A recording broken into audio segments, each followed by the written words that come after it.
New Thought Media Network. We are a global broadcast network of positive music, media, and entertainment, inspiring humanity's evolution along the journey of enlightenment and creating a world of love, peace, empowerment, and prosperity for all. New Thought Media Network. Positively inspiring.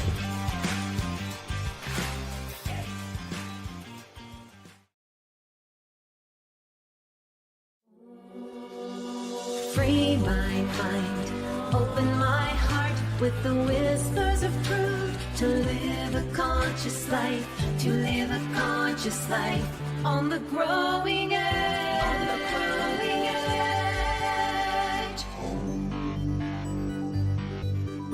edge. And now, here's Allie. Good morning and welcome back to Growing Edge Live. I'm Allie Benjamin, your host, and it is my great pleasure to be here. I'm really looking forward to today's episode because we're doing something a little different. And so I am going to be interviewed by my beloved, my best friend, Diana. Diana is someone that I met a few years ago. We met there she is. We met in a training program that we were both in. It was an Enneagram teaching, coaching program. What was the name of it? Do you remember? No, but it was a certification program. It was a year one, Yeah, it was a certification program, and we both did a deep dive. We traveled all over the country with our teacher and our other classmates, and we really got to know each other well. And if you know anything about the Enneagram, you'll know that that's a deep dive into understanding the human condition. So we had to do some pretty deep diving, and we got to know each other and really found so much in common. And we decided to work together and meet every week to discuss ideas of things we might want to do together. Now, Diana, she'll share a little bit about her background. And it finds out the more we got to know each other, the more we found we had so many things in common. And I'm sure we'll get to all of that. But I want to say before we dive in, I'm so glad that you've found this episode today, whether you're new, have never come across this Growing Edge Live, or you're back because you love hearing the conversations I have with soul-centered individuals. We talk about their life and what they're doing and how they organize their energy, their creativity, their resources into doing good work in the world. And so that's what we offer every week, a different conversation with a different person. And thanks to the New Thought Media Network, who produces this show, and thanks to the Satya Center, who sponsors this show. And so today we're going to have another deep dive, a growing edge conversation, but we're doing it a little differently. So Diana, why don't you share a little bit about you, and then we'll go into you being the host. Okay, all right. Well, I'm Diana Soroka. I'm a lifelong learner and educator turned storyteller, life coach, and an Enneagram practitioner. I teach self-awareness, practical self-awareness, using the Enneagram so that real people can handle life with more courage, more confidence, more clarity, which is very important, and in this world, more kindness. Every week I write personal blogs, I tell my stories, I host Wild Hearts conversations where I tell my own stories and my members tell their stories in the hopes that we can help someone else heal their lives. So we're telling our healing stories in the hopes that it will help others. So that's pretty much it in a nutshell. That's beautiful. Well, I love the work you do. And I'm so glad to be having this new series of conversations with you here on Going Edge Live. So I'm really happy to be here, Ollie, and I want to make this as fun and personal as possible while we get to learn, all of us, about Allison Benjamin. So are you ready to get started? I am. I'm ready. I'm prepared. I didn't Okay. prepare, but I'm prepared for whatever happens. Okay, so we're going to learn a little bit more about Allie, and in particular, how a certain idea came about many years ago. So I'm going to jump right into that. Uh, we're going to start with her wings, how her wings showed up. So her wings appeared when wasn't just an art idea. It was a compulsion. It was a need for Allie. And I know that because we've had the discussions. So Allie, do you remember the exact time period when you knew you had to create that first piece? Yeah, well, it goes back a long time. I've been drawing and painting and doodling and creating things my whole life. It's been such a big part of who I am ever since I was a child. And so that's been something that has evolved over the years. About, gosh, I think it was in the late 90s, I started drawing the goddess figure. And this was a female form. She didn't have any wings at that point, but I just couldn't stop drawing and doodling and creating these figures of women. And so the more I did it, it seemed like new conversations started to happen. I started meeting new women in my life. And at that particular time, I was leading a group, and it was called Stepping Stones for Conscious Living. And it was a part of a program I was in, practitioner training for science of mind, a new thought movement. And so my final project for this 4-year training was to create something that really represented who I am and represented the spiritual principles that I was learning about in New Thought or Science of Mind. And so I started this group, Stepping Stones, and I'd have people come to my house every week for about, I don't know, a year. And then this one time, there was only women. And we were talking about, in the discussion, we were talking about what gets in our way, what trips us up, what do we struggle with, and how do we get through those tough times.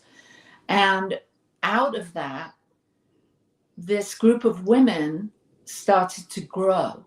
And we created something called Women of Wisdom. And this was back in the late 90s.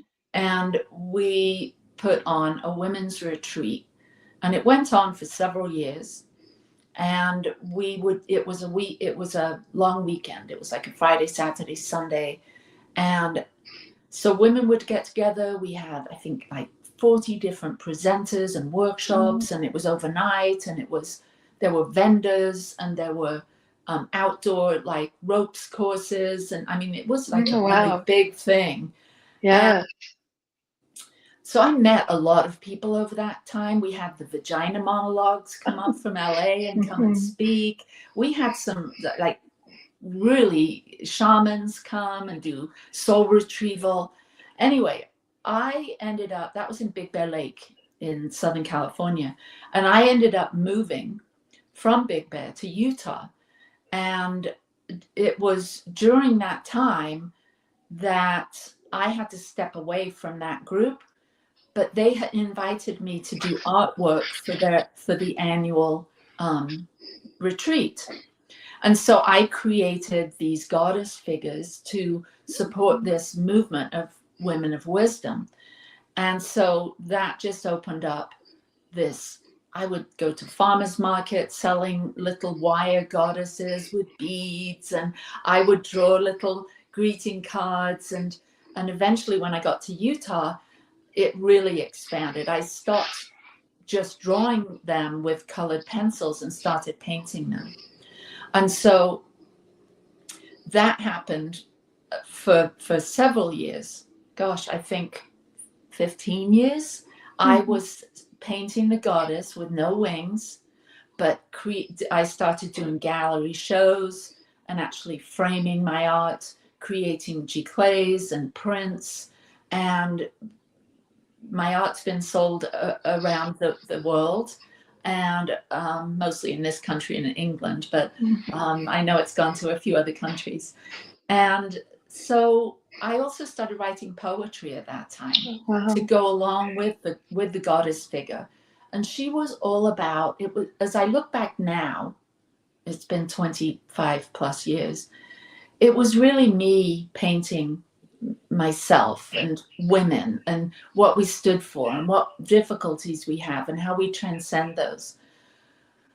So that's kind of where it got started. And you can hear, because there's so much story here, that it really is a big thing that's been around in my consciousness and in my world for so long. And it painting her, drawing her has been such a source of connection with the divine. It's been a source of comfort. It's been something I've shared with the women in my life, my granddaughters, my daughter.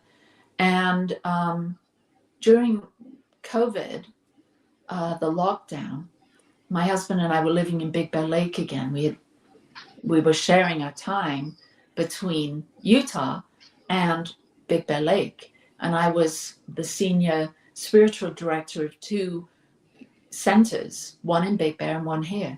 And so I'd go back every month. And I was also, we had lost our son, Adam, just around this same time in 2018, just 2 years before COVID, while I was going back and forth. And so I found that working with my painting, my goddess images, really felt I connected with Adam. And it was during that time, during the lockdown, during my grief journey, that all of a sudden her wings appeared. And my goddess, I started drawing wings on. And it felt like something that was always there and a part of her, but I hadn't actually painted them. And so when I did start painting, this whole deeper teaching or deeper feeling or greater self-awareness or expanded consciousness started to develop for me in what this work was in regards to working with women, painting women, writing poetry. I was also doing workshops to bring other women into painting their own inner goddess. And so it took on a new dimension because the wings represented a huge shift in consciousness for me. And so I'll probably stop there for a minute because I know I've shared a lot. And I just one more thing. I don't think I really understood what the wings represented till I met Diana. I was getting an idea of what they were and what they represented, but I didn't know how to, I thought maybe it was just for me, a thought that I was having, but I didn't know how I could really express this idea, these principles of transcendence or rising above or developing a part of yourself that would free yourself, until Diana and I had a couple of years worth of conversations about what we might want to do together. And then so that's where I want to stop and let you take us where you want to take us. Well, that was a lot of information. There's so much to talk about. And I mean, first of all, your experience working with people when they're in those hard, challenging moments is immense. And that's a quality and a skill that you have that I admire and look to with with. I'm honored to be your friend and colleague to learn about this a lot more than I have. But let's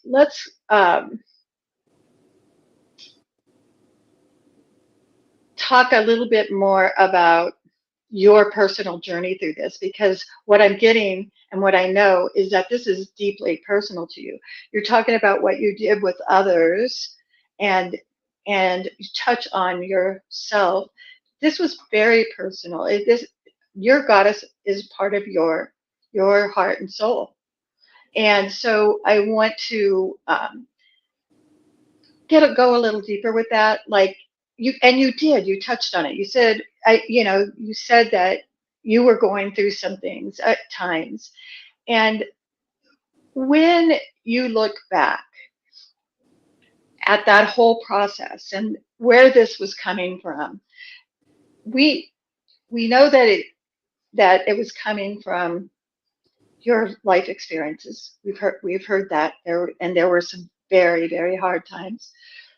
And you also touched on the divine coming through. Tell me a little bit more about, what you were walking through that nudged those wings a little bit. Let us get to know that heart of Allie and where this came from. All right. I knew that our conversation was going to go deep because you and I both like to go deep. And so I'm like, okay, Diana, here we go. Well, I think, over the course of our lifetime, we have moments that we remember that stick out, that even way back in childhood. And, I know because I've asked my own clients, like, what were some memorable times that really influenced you over the course of your lifetime? And people generally offer two things: struggles and great delights or moments of great joy. And so I know that those times of great struggle and great joy are the things that help us feel like we're growing or that we're healing. And so I think of those times in my own life, and that's what I'm kind of linking these moments that my wings appeared, so to speak.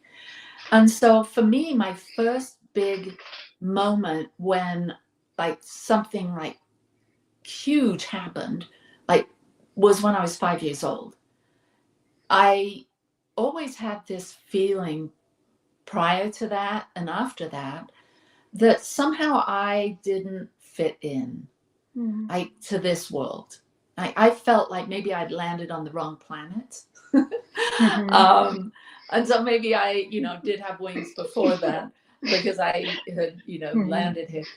No, but when I was little, I really had that sense that I didn't quite fit into my family and I didn't quite fit into the people around me. I felt different. And I had this experience once when I was in a really stressful situation. My mother and father had separated. I was 5 years old. And I remember being so scared that I was never going to see my mother again because she was moving from England, where I was, and she had fallen in love with someone and was moving to America to get married. And so I felt like she was leaving me, and I felt really scared and didn't know who was going to really take care of me or where I would really belong. I had my dad, and he'd always been there for me. So I knew that, but we weren't that close. He wasn't very emotional or open. And so and neither was my mother really, but somehow I felt like I fit or belonged with those two. Anyway, I had a moment. We were at a friend's house and we were staying, and my mother had already moved out and she'd come back from America, and I was visiting her at this friend's house that we were staying at. And I had this weird, strange experience. It was almost like I was taken to a different reality. Wow. I was on the bed and I wasn't asleep, but I went into this expanded place of, and I think that's a moment when my wings appeared. And so it wasn't like I grew wings or anything like that, but there was a mystical feeling, like oh my gosh, I'm experiencing something greater than I usually do. This isn't like the phenomenal world experience. Yes. This is like a kind of a, I don't know, like a mystical experience. And there were visual things, like it almost looked like I was, when you look through the Hubble telescope and see those images of supernovas or whatever it is they're looking at, there's this like phenomenal, colorful experience of being out in space. That's how it felt and looked like. But there was something deeper that comforted me, that said, without a voice or without words, there was this great knowing that everything was going to be okay, that I was going to be okay. That, I mean, it's hard to put words to that experience. It was more of a feeling. But over the years, it's kind of kept informing me, or I've deepened into what that experience was. And so that's kind of the first big event that sort of set me on my life path. I've always been seeking that mystical experience again. And there have been those times, and won't talk about those right now, but that has been sort of the foundation of why I think I'm here, to have that deeper oneness, unity experience with the divine. And that's how I see that. It was a moment when I felt what God is, maybe. I don't even use that word very often, but it was an experience of seeing behind the curtain, or behind the veil, or into the mystery. And it told me that life is so much more than what we see here. And so I've been after that deeper experience, that expanded experience ever since. And I've made a lot of choices in my life, as far as the books I've read, the studies I've done to become a minister, have a doctorate in consciousness studies. I've always been driven to support other people. I have a deep capacity to hold people in their grief and in their spiritual growth. And that's how I've developed my life. Now, these types of things give me a sense of having wings, or having this elevated state of consciousness. But what I know is the big challenges in my life have been where I have felt those wings most profoundly. I think the first one was in my first marriage. My husband was a real severe addict, and that was a life of great struggle. We had 3 children together, and he was always getting into trouble. He was always unreliable. He would be gone away for long periods of time. And that was so difficult. And it really touched on that abandonment wound from my mother leaving me when I was young. And so there's been significant times where I felt these core wounds of abandonment, or not feeling like I belong, not feeling safe in the world, that have given me this inner strength to dig deep, to find my courage, to feel more capable, sort of access greater intuition. There was another time when my son got ill, Christopher, when he was 10 years old, and we were told that he wouldn't make it. And that was another key point where I found my wings. It was a tremendously scary time to be told your child will die. He had a 19.5-inch spinal cord tumor. And the effect that had on our family of potentially losing your child to something that was so, there was no real cause to it. It just sort of came out of the blue. And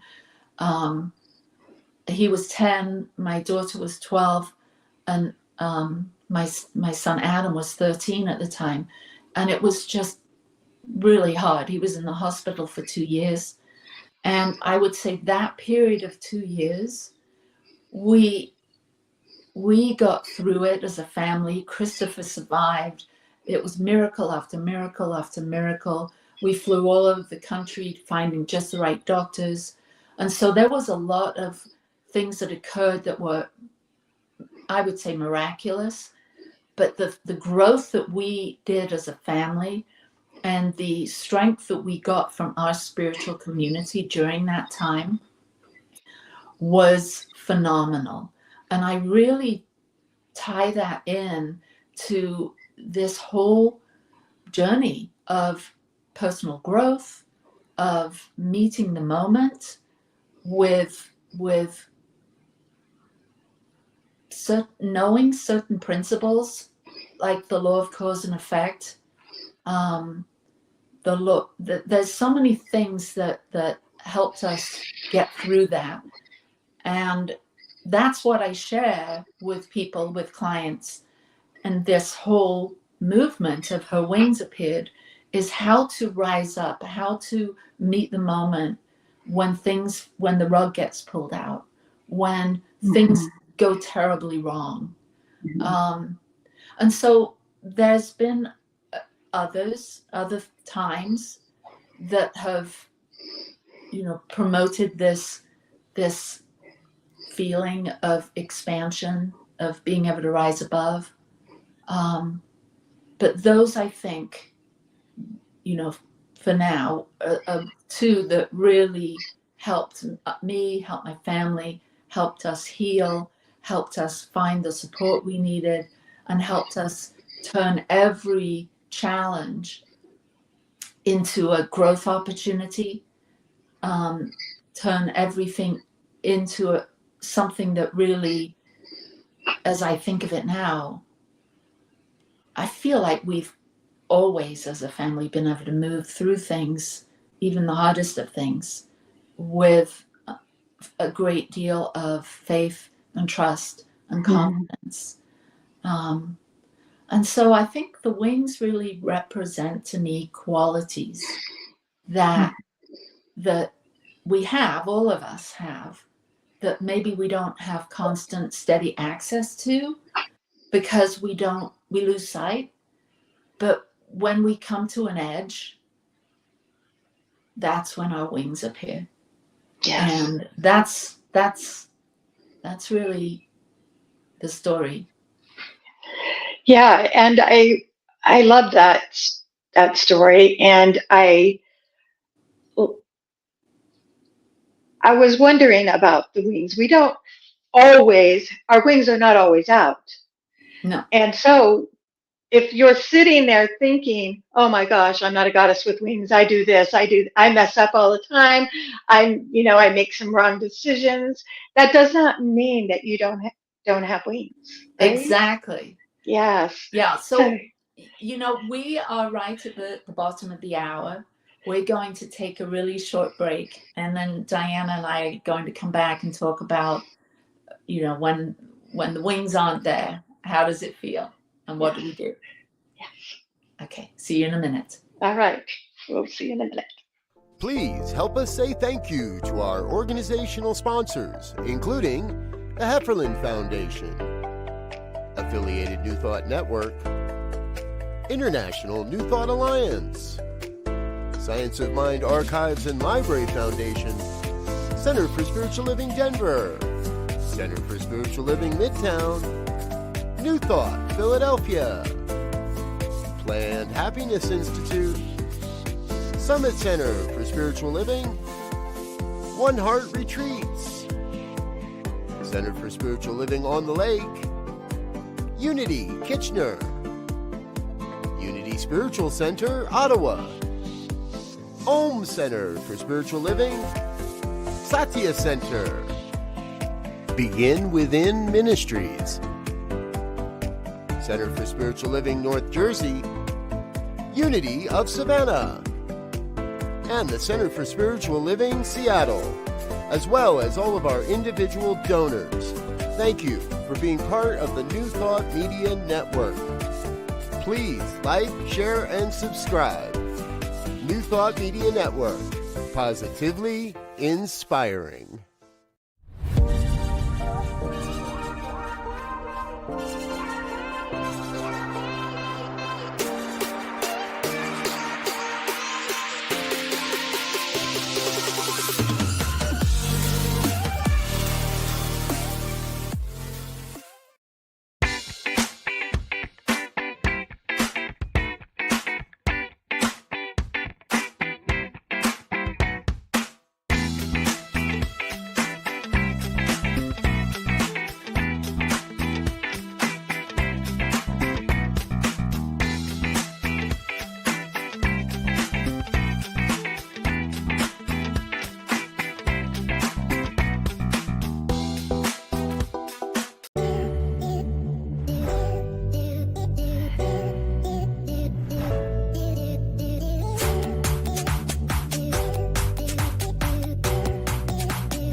Free my mind, open my heart with the whispers of truth. To live a conscious life, to live a conscious life on the growing edge. On the growing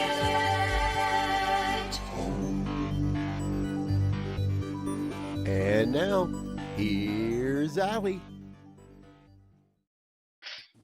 And we're back. Okay, Diana, it's all up to you. Okay, so we know a little bit about your life and how the wings develop and how you became aware of your wings. We know that every woman, every goddess woman has wings, but oftentimes they're not aware of them. So, and a lot of times we don't think we have wings because we're not what we expect of ourselves, or we see we're not perfect human beings. So I was thinking, you pastored a community, you know how to sit with grief, with joy, and all the messy middles in between. When big feelings rise up for you, and you go to that place that we all go sometimes. How do you get through? How do you get through? And also, I want you to tie that into helping others know, because a lot of times I bet when you were going through some of those things, you didn't realize that your wings were up until you look back later. So maybe just talk about like we don't always have our wings. I mean, there's sometimes I want to fall down on the floor and kick and scream like a toddler. But and and maybe I do some other things that nowadays. It's kind of hard to throw myself down these days and get back up. But we have this awareness now. Will you kind of speak to all of this? Yeah, absolutely. Yeah, I have had so many struggles in my life. And I mean, I've dealt with the abandonment issues, not feeling good enough, feeling like I was different, like I didn't belong. And that sort of stirred up feelings of, unhealthy habits and things I did, like people pleasing and thinking that my worth, I didn't have my own sense of self-worth, that I was seeking approval of others. I can see so many times where I would, back long ago, I would overuse alcohol because I was, just so depressed or wanting to escape situations that I would, do things that I'm not proud of now. There's so many things that get in the way of us feeling our wings or understanding who we really are or finding a way out of those dark times. And so it's been a constant. I'm 63 now, and I can say I have had just as many low points, down points, as I have had high points. Probably more lows, actually, as I think back on it now, than I have high. And I find this to be true with many of the people I sit with. I have a coaching business, and I see both men and women. And people generally come to see me because they're struggling with a loss. As a minister, I do sit with a lot of people that are dealing with grief, loss, divorce, bankruptcies, or loss of a job. And so when people are in that place of desperation, I sit with them. I sit with couples that are having challenges getting along with each other because they do they have big feelings and get angry at each other and don't know how to communicate. So I help them with things like that. So that all of these things that I've experienced in my own life, in my own relationship with my husband, Michael, we've been married for 28 years. And we were just talking yesterday. There were a couple of times that we almost decided to separate, to go separate ways, because we were so frustrated with each other and couldn't see a way forward. And so most people struggle with big things, with little things like self-confidence or aging or,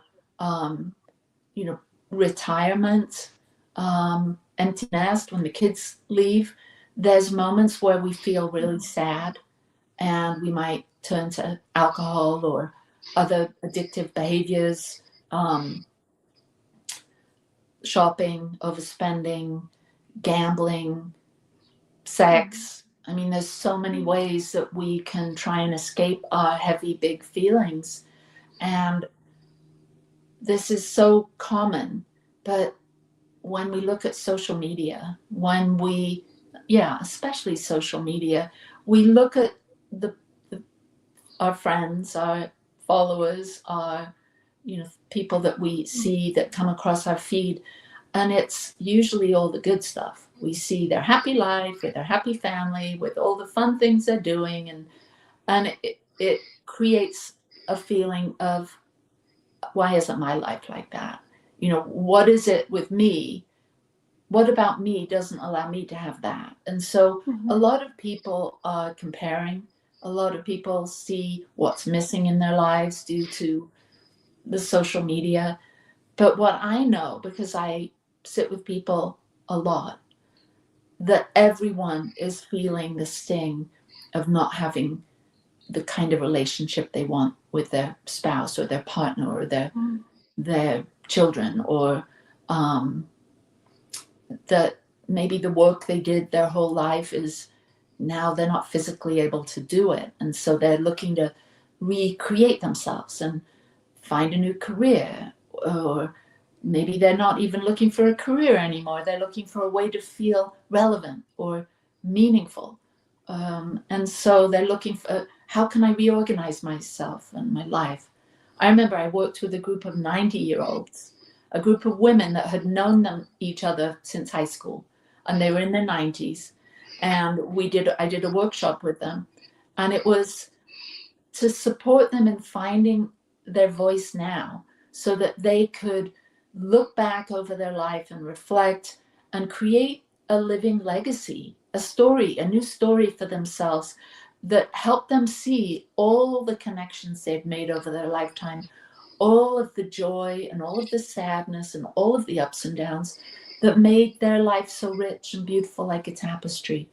And so all of us have struggles, but what I know is all of us have the ability to find that inner strength and confidence, to find a way forward, to overcome feelings of sadness and depression, and to let go of some of the limiting beliefs and mindsets that maybe we're unconscious of, that have kept us stuck playing roles that aren't even ours, playing small, playing the victim. And that's what the work that Diana and I are doing. We are having discussions with women, well, with all people. We're having discussions with people that have overcome, that have found a way forward through a difficult situation, or overcome a personal challenge, or experienced some huge radical shift in consciousness that allows them to find a peaceful path forward that they feel like they belong in, that they are excited about, that, and when this happens, this is like a wings appeared moment. When that happens, when we have a shift in perspective, when we see that there's a new path forward, when we get excited, when that's those elevated feelings and emotions and qualities accompany the wings.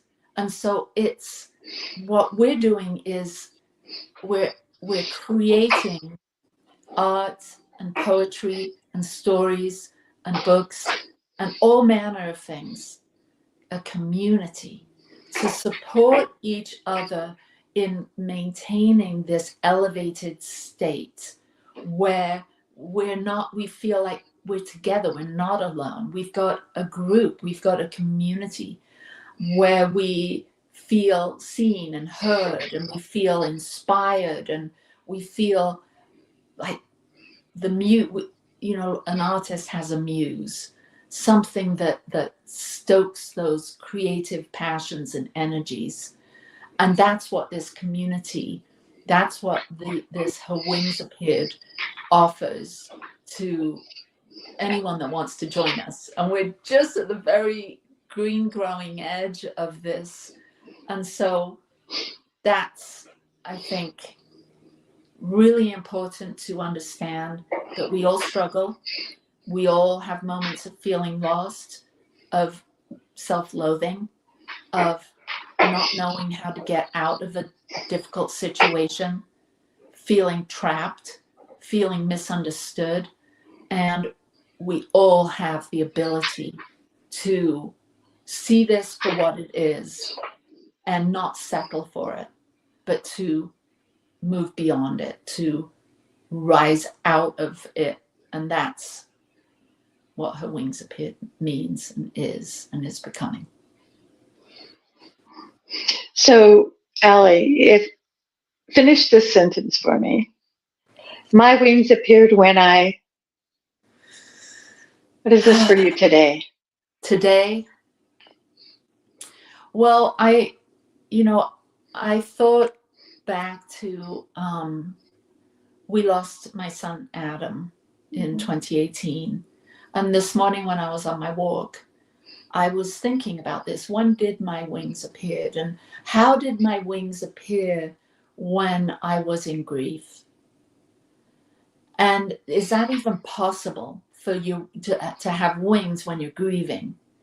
And as I asked my higher self, my essence today when I was walking, it was a big, bold yes.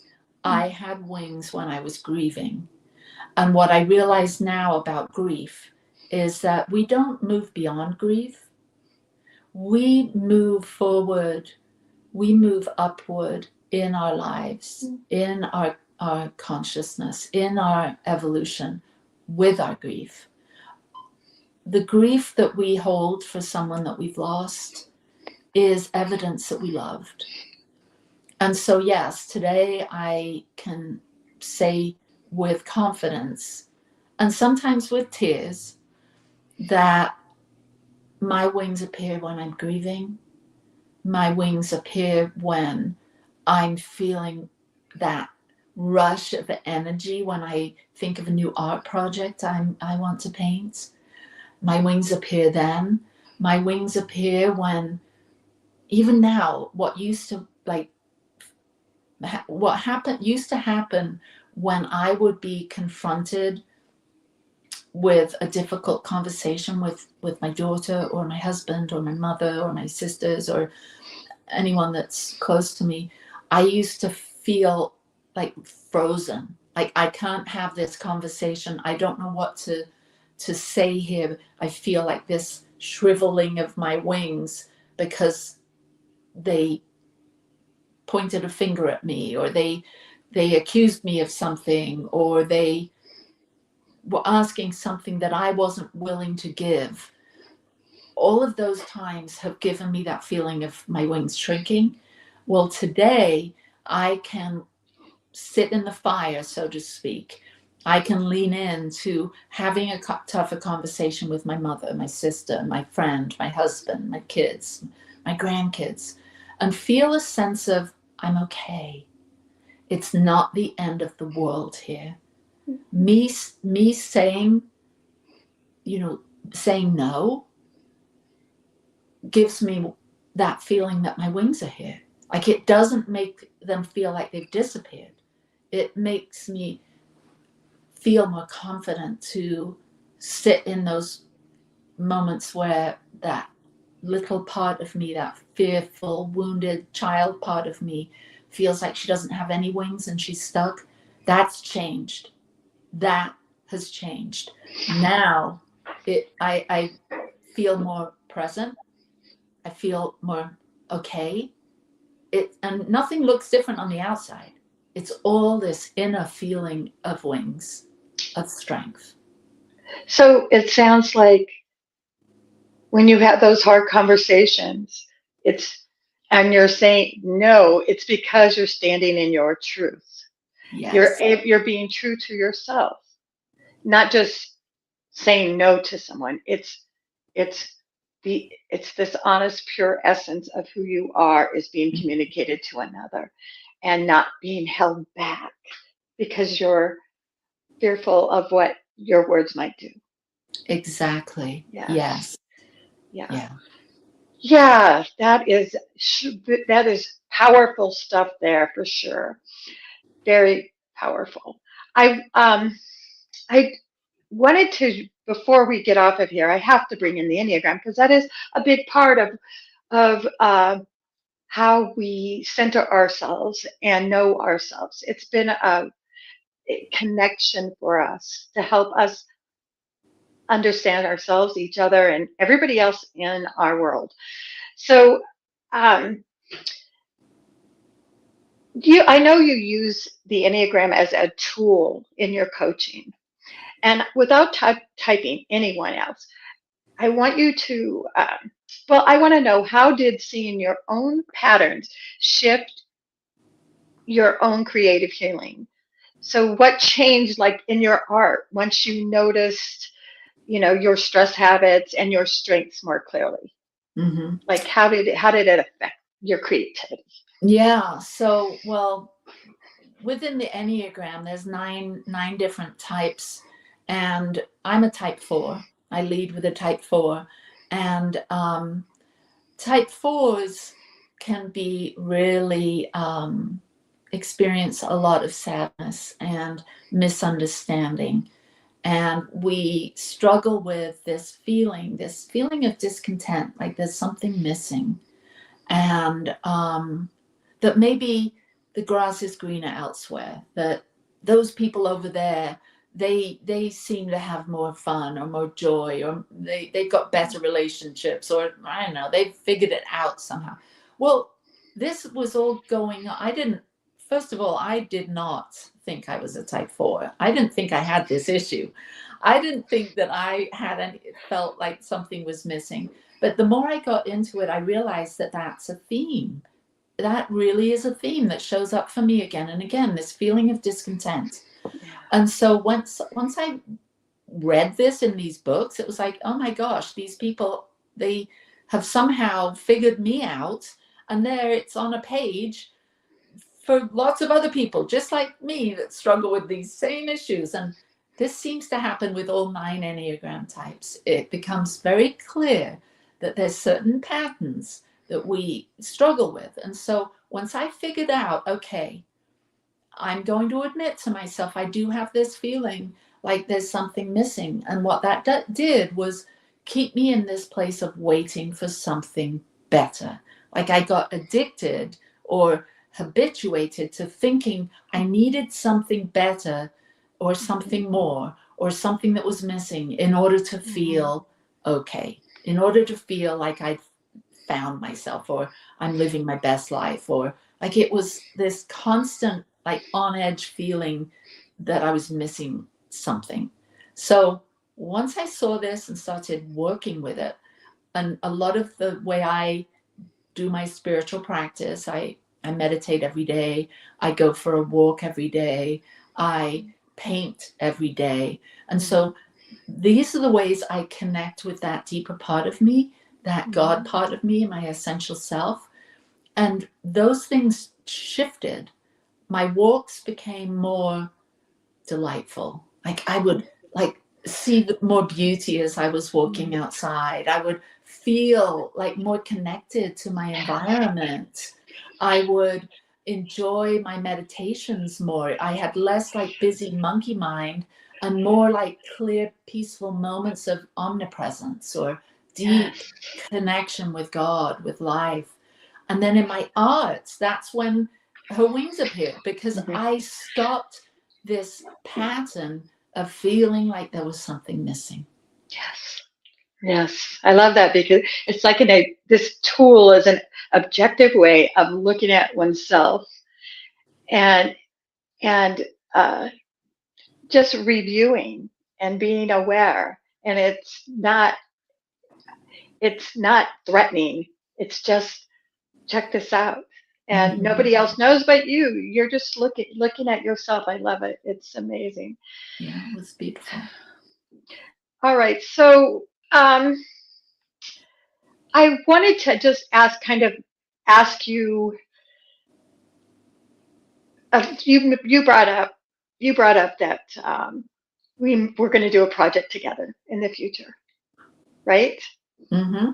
Yes. And it's not completely formed, but we are actively working on it, and we're going to make a big announcement, probably in the new year. But we just wanted to let you know that we're going to be here every week working on it. And before I go on to my final questions for Allie, I wanted to just say that I'm very excited for it. I know that we are 2 very different personalities.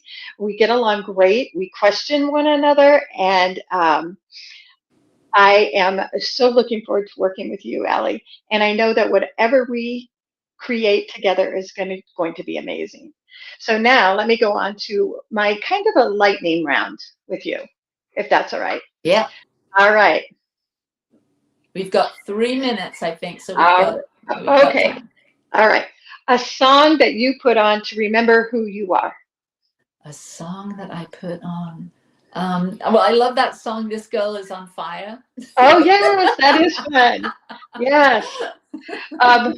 one phrase before you step up on a platform to speak or to pick up your paintbrush or do anything creative. A phrase? One thing, yes, or something that you say to Yeah, yourself. I say I am present, grounded, and in tune with my inner wisdom. My heart is open to the ease and flow of love. My mind is peaceful and clear, and I take inspired action for my highest good and the highest good of all. You are amazing. A grandmother lesson that you still follow. A grandmother type of lesson that you still follow. Wow. My grandmothers have been gone for a long time. I think as I think back to both Hilda and Nellie, those are my grandmothers. Sound like grandmother names. And they loved me so unconditionally. Oh. And that's what I want to bring to my granddaughters, that unconditional love. I have to bite my tongue because I don't want to parent my grandchildren. I want to just be the presence of unconditional love. All right. And our final, a small act of beauty that you noticed this very morning. A small act of beauty. Well, I was walking down the path towards, I go for a 3-mile walk, and I looked out in front of me and there was the theme park lagoon. And right in front of the path, there was about 12 turkeys. Oh, wow. And I was thinking, and they were there a couple of weeks ago too. And I was thinking, okay, you better run because it's Thanksgiving and they're coming to get you. But then I thought, the turkey is in the Native American tradition, represents Thanksgiving and gratitude. And I took a moment just to count my blessings and feel so blessed. Yeah.